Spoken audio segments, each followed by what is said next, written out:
So mga kabaksing, sa mga laban po na naganap ngayong araw, particularly sa bansang Tanzania, kung saan napasabak ang ating pambato from Mindanao na isang knockout artist na si Noli James Makilan kontra sa isang Tanzanian fighter na si Salmin Kasim, kung saan nagresulta sa isang kontrobersyal na pagkatalo ng ating kababayan nang biglang tinigil ng referee ang kanilang bakbakan nung bumagsak si Makilan sa round 2 nang kanyang sininyasan lamang sana ang kanyang kalaban na si Kasim.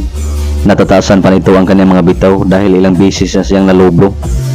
Ngunit bigla itong bumitaw ng mga kombinasyon mga kabaksing na nagresulta ng pagkabagsak ni Makilan.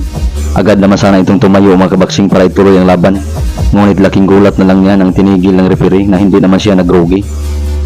Kakainis talaga ang ginawa ng referee mga kabaksing sa dayo nating pambato dahil halatang halata talaga na pabor siya sa kanyang kakulay. Pero ang good news dyan mga kabaksing, as of 8:47 ngayong umaga, ayon sa updated post ni Makilan sa kanyang social media account, ay ginawa ng Tanzanian Boxing Commission na no contest o walang talo, walang panalo sa kanilang laban.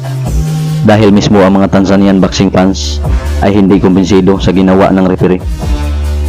Samantalang sa ibang balita mga kabaksing, ay nanatiling WBA Featherweight World Champion ang binasagang The King Ball na si Snake Ball at nag-improve na ngayon ang kartada sa 21 wins with 12 knockouts nang kanyang talunin sa kanyang katatapos na laban ang Amerikanong challenger na si Ronnie Rios via technical knockout sa mismong hometown nito sa Liverpool.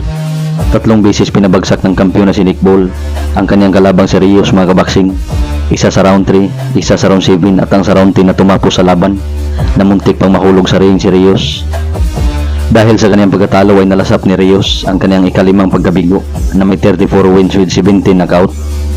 Samantalang sa kabilang banda mga kabaksing, ay sa laban naman kagabi na ginanap sa bansang Japan, ay nabigo ang ating pambato from Zamboanga na si Alan Alberca.